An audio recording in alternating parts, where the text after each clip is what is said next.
I'm Lizette Hopkins, owner of Spinglitz in Northern California, and today I thought I'd show you how I wash a fleece using the Fabulous Fiber washing bag. You'll be able to find that on my website, spinglitz.com. So we're going to look at this wonderful fleece that I got locally, and it is very, very greasy. In fact, it probably should have been washed a while ago, but you know, life gets in the way. And I'm going to open it up a bit, and I'm looking for anything that is really disgusting because I don't want it to be in the wash. So this looks like it was really well skirted. I don't see anything too gross or icky. I'm mostly looking for tags, but I buy from local growers in Northern California, the Placerville area, Sacramento area, and I usually go to the shearing, so our guild members are all helping with the skirting, and everybody is a fiber person that's there, so they're really good about getting the parts that are not too popular, that you don't want in your wash water. You don't want any of the poopy parts. I do have a lot of VM in here, and you know, I'm pretty frugal. I don't want to give up any of the fleece if I can wash it and get it clean. But oh my gosh, look at these locks. Can you zoom in really close, Dawn? And my wonderful husband and favorite ballroom dance partner is shooting this. And while he put himself through college as a professional photographer, he's used to still and not, oh, there we go. He's used to still photography and not, I'm just going to pull that out. Not videography, but I think he's doing a good job. So comment if you think he's doing a good job too. Let's give him some love. Show him the love. Alrighty, so I'm pulling whatever that is. It could also be a little bit of mud, but I'd rather not have that cloud up the water in the washing machine. So I have a dedicated washing machine. This looks actually pretty clean. Oh my gosh, it's beautiful. So I'm trying to pull out the big pieces of straw, any of that VM. And for those of you that are new to this world, VM is vegetation matter, vegetable matter. FM is also used, that's foreign matter. And there's not a lot. This is pretty clean.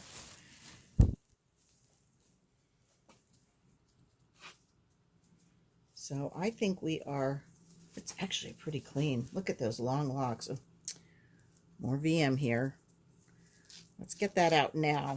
If you wait and get that out later, it's kind of difficult.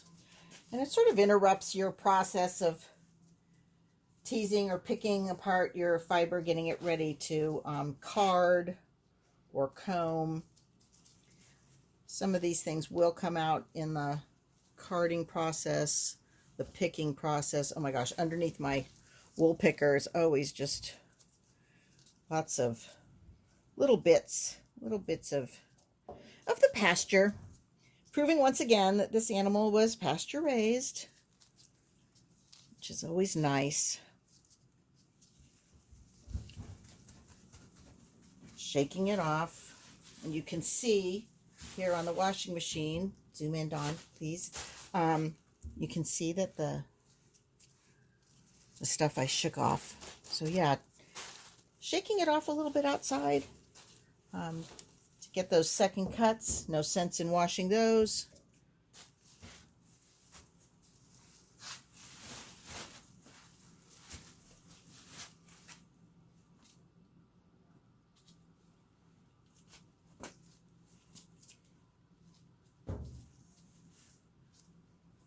So I'm going to be right back and show you how I put this together in the washing bag. So the first thing I like to do is weigh my fleece because I don't want to wash too much at one time. So I'm going to turn on my scale, tear out my container. I'm not going to worry about the weight of this bag.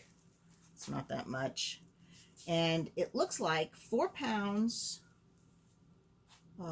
2.85 ounces, so almost 4 pounds, 3 ounces. So I'm going to be using the Fabulous Fiber washing bag, and this is a mesh, a very fine mesh.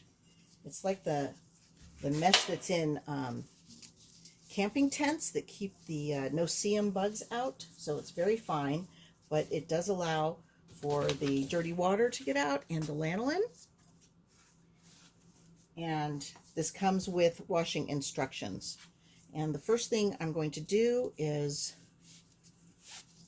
pull the drawstring.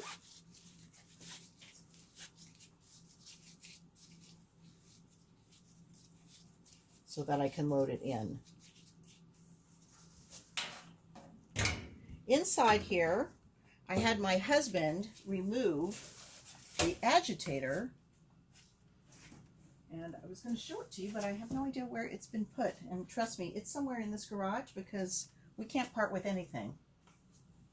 I'm hoping I'm not the only person that has a garage like that, but I don't see it at the time. But you can remove the agitator, and then you can, I didn't want to see the post that was in there, and so I had him put a piece of big PVC pipe over it. And I've asked him to put some Loctite on this nut because I notice when it spins, it loosens this nut. So I'm going to put that in there, and then this gets, the cord lock gets put up here. And I'm going to reach in through the other end and pull that drawstring through.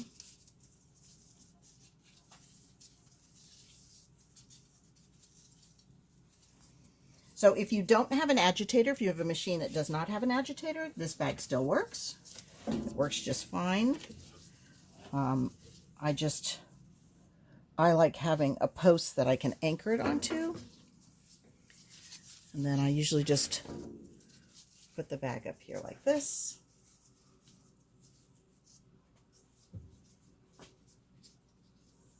I grab my cord and wad it up right into the center. You can see in there. It's right in the center. And if you're wondering why I'm wearing these gloves, I'm just trying to preserve a manicure, so it lasts a little bit longer. And between the drum carting and all those machines, all the equipment. So this seems to be a normally greasy fleece. I wouldn't say it's terribly greasy, but thank you, Don. If you could grab that. Hold on to that for me. Thank you. I'm going to try to do the whole thing. One fell swoop. So I could split this up. And I'm sort of putting it around the center post.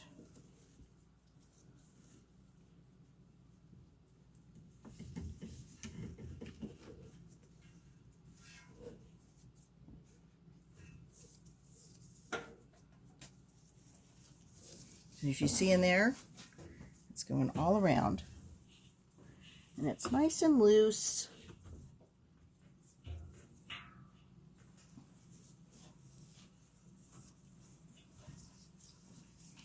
There we go. And then I'm going to close up the other end. So this essentially is just a big tube. And I am not the creator of this bag. A very sweet woman in Missouri named Dawn. And I have her story in here, Dawn Stone. I put her story in the brochure. She used to make this bag. She's the one that created it. And then she was no longer going to be able to manufacture it. And I called her to convince her she had to continue manufacturing it because I love this bag, and was telling everybody, if you buy a fleece, you need to own one of these. They make washing a fleece so easy. So I'm pulling the center one up from inside and securing it. There we go, with the outside. All right, and then the next thing I'm going to do is I want to deflect the water. I don't want the water coming in here and felting, possibly felting. So a lid from, say, cat litter box, or this is from a 5-gallon bucket. Pull out and shoot this. I'm going to be using Power Scour. Get a close-up of Power Scour. I think this is one of the best things you can use. I'm someone who used to use Dawn dish detergent, and I was told, would you use that on your hair? And absolutely not. I would not use that on my hair. So for 4 pounds, and I'm going to use many gallons of water. So I'm doing 1/8 of a cup, and the directions come with the bag. The directions are from my friend in Oregon, Donna-Lee Rogers, who has a mill, and she loves my bags. I did some custom bags. I'm also going to put this on medium. I have if you'll pan up here, love, I have a point of use 8-gallon tank that heats the water coming from my, over here, hot water heater. It pans slowly, my husband's saying. So a 75-gallon hot water heater, and if we turn this, oh, you did turn it up. I go just to the other side of the B. There's A, B, and C. I used to go all the way to C, and I had a plumber come out here, and he felt my hot water coming out of the kitchen sink, and he said, "Whoa, what are you doing?" And I said, "I wash fleece." And he said, "I'll be replacing all the pipes in your house if you keep your hot water heater at that temperature, because it will ruin them." And so he said, you know, you've got to turn that temp down. And I'm like, but I need it to be at least 140 degrees to get the grease off the merino. And he mentioned a point of use tank, and then Donna-Lee, my friend, also said that's what she uses, because you can have like instant hot water. And this is an 8-gallon tank. So I'm going to start it right now.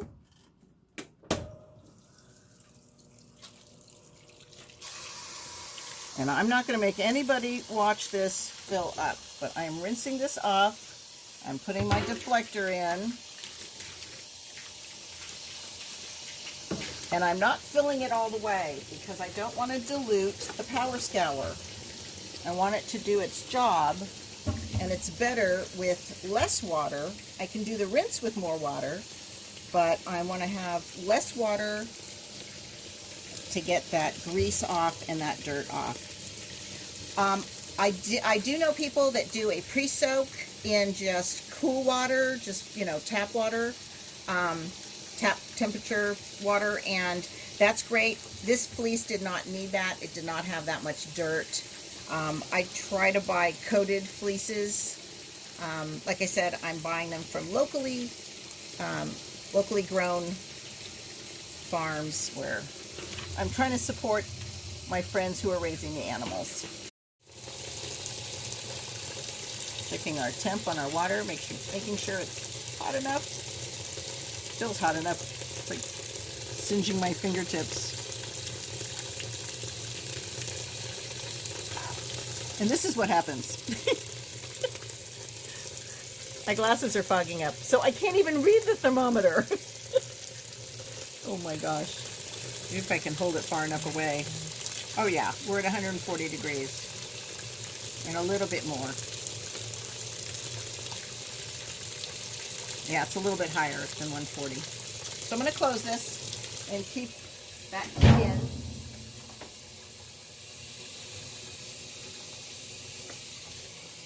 Whew. Yeah, it's pretty steamy out here. Oh my gosh. So we want to keep that heat in so that we don't have any lanolin reattached to the fleece. That's a nightmare. I have always been able to get it off, but I'm pretty vigilant, and I've used something, let's see, oh, it's not down here. I used something I found at the 99-cent store, the Dollar Tree, called Grease Blaster. And it's a commercial product for, I think, getting grease and ick off of industrial kitchenware. But it works. It works. And I was desperate. Had to get the lanolin off the merino. It was like 4 washes and it hadn't come off. So Grease Blaster went in and it took it off. So you can see, if you can go from that angle, how milky the and dirty that water is already getting. And then I take my deflector lid and I just press down. I'm not agitating. I'm pressing down to make sure that all that fiber's under the water.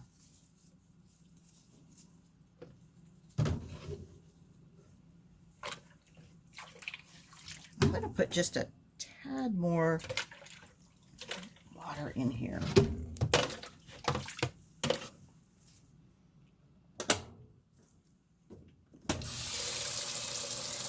Just a little bit more. Still using the deflector, but it's all underneath. If you hang your head over, you kind of get a facial at the same time. See? Wool washing and a spa treatment. Doesn't get better than that. So if you have a front load washing machine, that will not work for wool because it will tumble it too much and felt it into a big wool ball. You can find used top load washing machines, the old time style. There's lots of places that have them.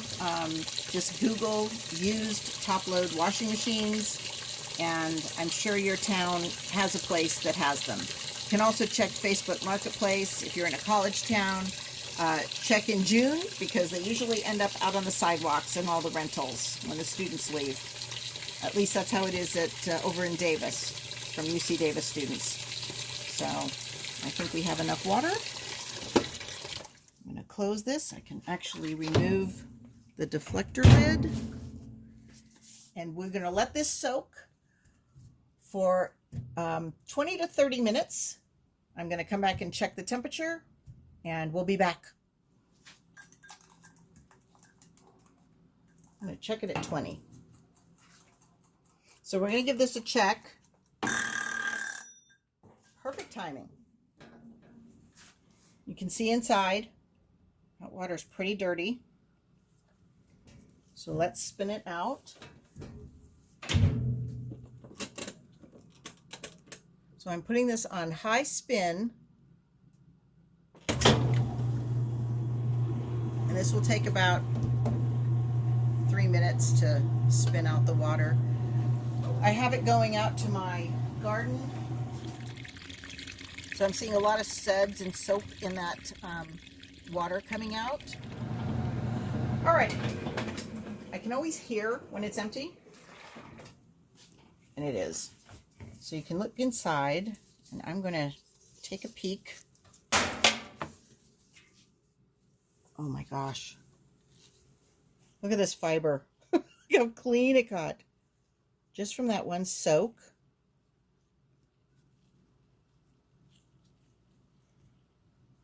It looks gorgeous. You can see that. I'm going to take my glove off. I want to feel it. Because if it still feels greasy, if it leaves a sheen on my fingers, they're pretty dry.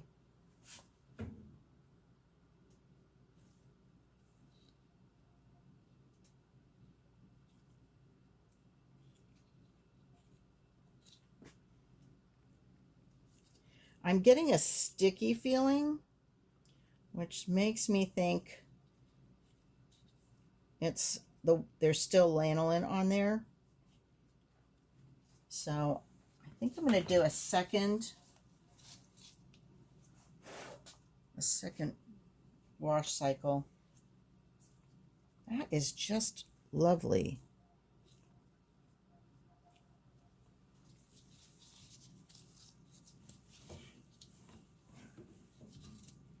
Yeah, I'm going to do a second wash cycle. I still see a lot of yellow lanolin. in there.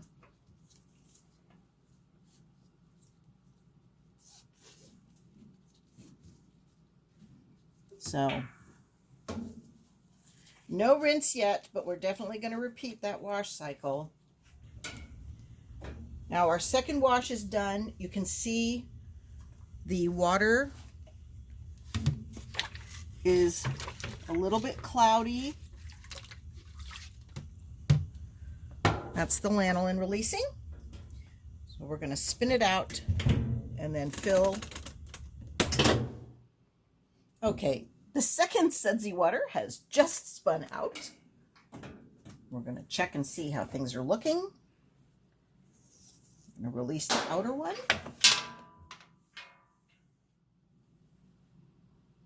Looks pretty good. Kind of nice and clean.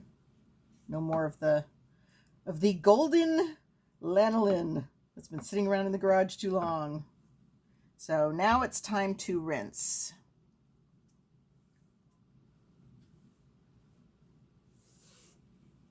Feels pretty clean too. Not getting that waxy thing.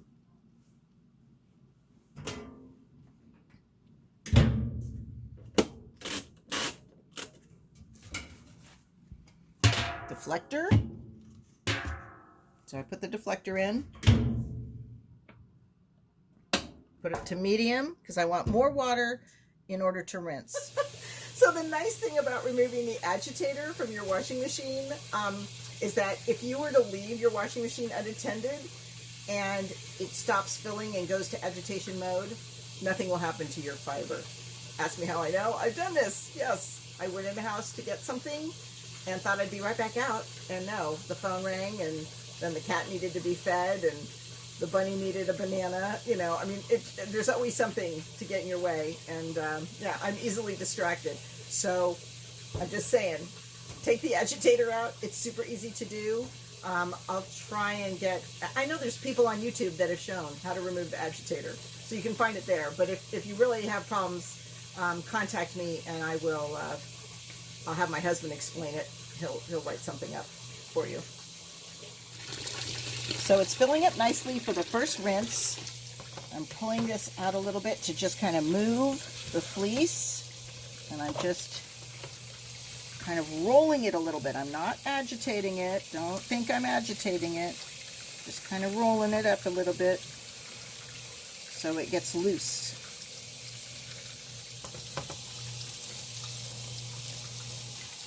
And darn that steam. It doesn't fog up my glasses every time. I'll just keep them off. It's not like I'm reading anything. You can see inside how nice and clean that fleece is and how nice and clean the water is. That's what we want to see.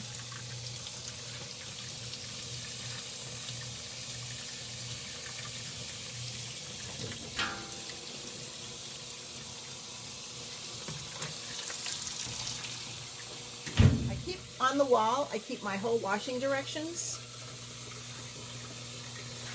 And I put them inside a plastic sleeve so that I don't forget.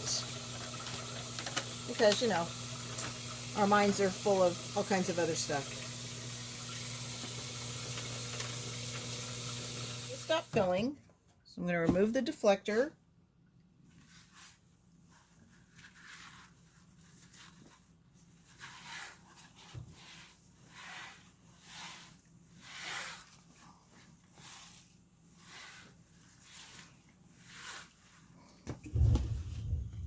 And I'm just going to push fiber down into the water.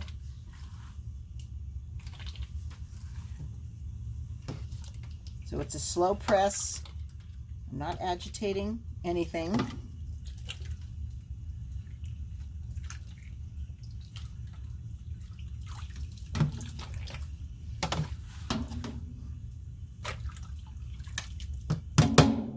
Water looks pretty good. It's not cloudy. There's no dirt in it. You do see a little piece of veg matter floating there. And we'll just let it sit.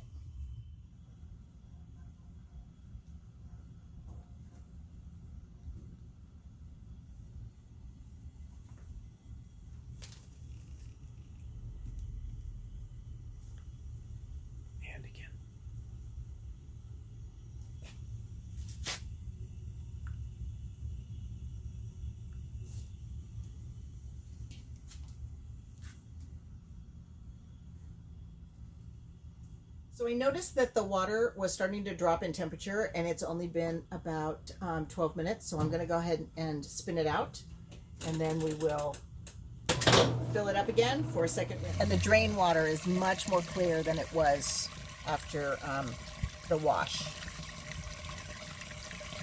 So we'll do one more of those. Okay, that spin is done. Let's take a look.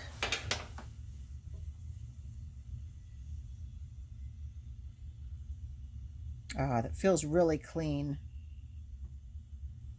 I can just tell it either feels sticky or cottony, and this feels like cotton, even though it's wool. So now we're going to do one more rinse because the vegetable garden needs a little more water.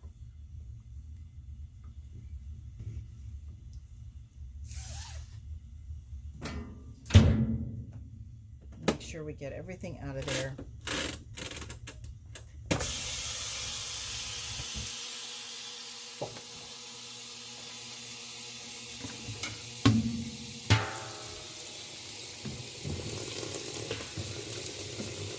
I need a big sign that says, put the deflector in. Last rinse, I'm just going to do a small fill because the rinse water looked really good and the fiber felt really clean. So, and I don't really want to waste the water. I just want to get whatever's left in there totally out. Last rinse, let's just do 10 minutes. And then we'll be hanging up our bag so it can dry. So that was about 15 minutes. Water looks really clear, which is a good sign. So we'll do the last spin. Okay. Spinning is stopped. We're going to take this out.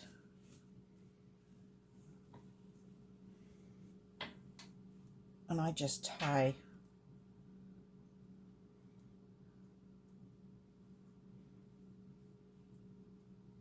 a slip knot here.